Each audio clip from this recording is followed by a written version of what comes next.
ये परिवर्तन प्रमाण है साथियों। और प्रमाण इस बात का है, समय का चक्र घूम चुका है। एक नया दौर आज हमारे दरवाजे पर दस्तक दे रहा है। हेलो नमस्कार दोस्तों, मैं हूं आपका होस्ट जशन। ये वीडियो कोई स्क्रिप्टेड वीडियो नहीं है, इसके लिए मैंने कोई रिसर्च नहीं किया है। ये सिर्फ आपको ये मैसेज कन्वे करने के लिए कि आज एक बहुत बड़ा इवेंट इस देश में हुआ है और शायद आपने वो मिस ना कर दिया हो, इसलिए ये सिर्फ बताने के लिए कि वो चीज़ का जिसका सारे रिसर्चर जिसके बारे में सारे संत बात कर रहे हैं कि कैसे 2024 बहुत इंपॉर्टेंट साल रहने वाला है युग परिवर्तन के लिए और कैसे सत्युग बहुत नज़दीक है हमारे, उसी के चलते एक रीसेंट डेवलपमेंट आज के दिन श्री कल्की धाम का इनॉग्रेशन पीएम ने करा है। और ये बहुत बड़ी न्यूज़ है अगर आप इस पर ध्यान दें। क्योंकि पहले राम मंदिर, हमने कहा था 2024 बहुत इंपॉर्टेंट साल रहने वाला है, तो पहले महीने में श्री राम मंदिर का उद्घाटन हुआ। उसके बाद अब दूसरे महीने में एकदम से खबर आई कि पीएम मोदी इनॉग्रेट कर रहे हैं श्री कल्की धाम को, उसका फाउंडेशन स्टोन रख रहे हैं।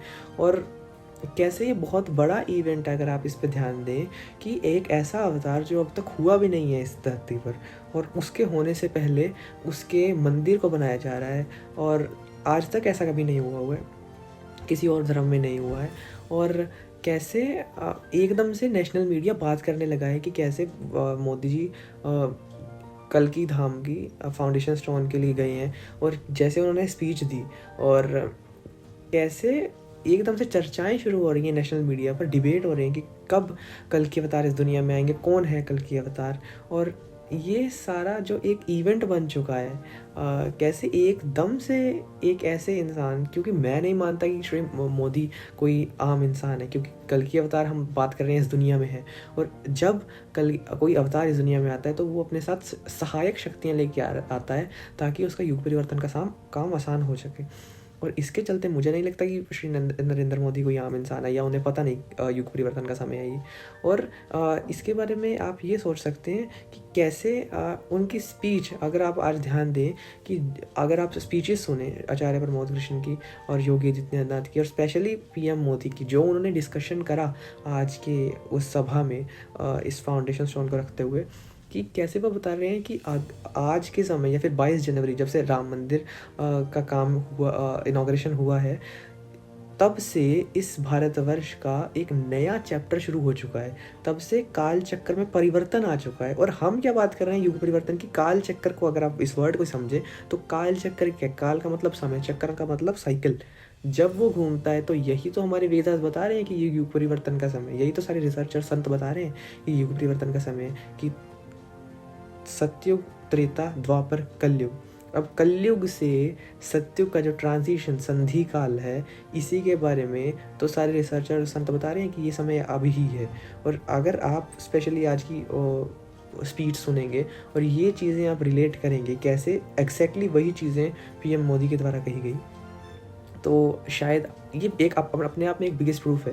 और जो लोग अब तक इस चीज़ को नहीं मान रहे हैं कि कैसे ये समय युग परिवर्तन का है, तो वो अब मान भी नहीं सकते, क्योंकि इस लेवल पर जब देश का राजा पीएम मोदी खुद इस मंदिर की उद्घाटन करे और ये चीज़ें अपनी स्पीच में बोले कि कैसे ये समय आगे 1000 साल जो आने वाले हैं वो 22 जनवरी से ही बदल चुके हैं। अगले 1000 साल की मैं क्लिप्स भी ऐड करूँगा, कैसे वो खुले मंच से बोल रहे हैं। अब कोई पर्दा नहीं रहा है कि खुले मंच से देश का राजा बोल रहा है कि अगले 1000 साल की जो नियति है वो चेंज हो चुकी। भगवान कल्की के विषय में आचार्य प्रमोद कृष्णम जी ने गहरा अध्ययन किया है। भगवान कल्की के अवतार से जुड़े कई सारे तथ्य और शास्त्रीय जानकारियां भी आचार्य प्रमोद कृष्णम जी मुझे बता रहे थे। जैसे उन्होंने बताया कि कल्की पुराण में लिखा है, शंबले वस तस्तस्य सहस्त्र परिवत्सरा, यानी भगवान राम की तरह ही कल्की का अवतार भी हजारों वर्षों की रूपरेखा तय करेगा। इसलिए भाइयों और बहनों, हम ये कह सकते हैं कि कल्की काल चक्र के परिवर्तन के प्रणेता भी है और प्रेरणा स्रोत भी है। जिस दिन अयोध्या में राम मंदिर की प्राण प्रतिष्ठा हुई थी, तब मैंने एक और बात कही थी, 22 जनवरी से अब नए काल चक्र की शुरुआत हो चुकी है। प्रभु श्री राम ने जब शासन किया तो उसका प्रभाव हजारों वर्ष तक रहा। उसी तरह राम लला के विराजमान होने से अगले 1000 वर्षों तक भारत के लिए एक नई यात्रा का शुभारंभ हो रहा है। ये परिवर्तन प्रमाण है साथियों, और प्रमाण इस बात का है समय का चक्र घूम चुका है। एक नया दौर आज हमारे दरवाजे पर दस्तक दे रहा है। ये समय है हम उस आगमन का दिल खोलकर स्वागत करें।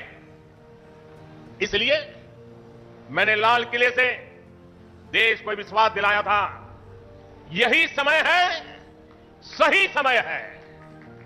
बात सोचने की ये है कि कैसे ये रीसेंट डेवलपमेंट्स एकदम से हो रही हैं कि एकदम से राम मंदिर की बात हुई, उसके बाद आबू धाबी में इतना बड़ा हिंदू टेम्पल बना, और अब एकदम से श्री कल्की धाम की बात हो रही है। और कैसे नेशनल मीडिया इसके बारे में रिसर्च कर रहा है, कैसे नेशनल मीडिया इसके बारे में डिस्कशन कर रहा है।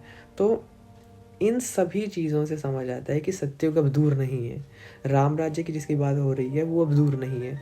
कल्कि अवतार इस दुनिया में है और बहुत जल्दी अब जैसे उनके नाम की चेतना इस दुनिया में फैलने लगी है। ये वर्ल्ड वाइड इवेंट बन चुका है। ऐसे एकदम लोगों को पता लग रहा है, कल्कि नाम सामने आने लगा है। और या कोविड के दौरान जो आपने रामायण महाभारत देखी, वो कोई नॉर्मल चीज़ नहीं थी।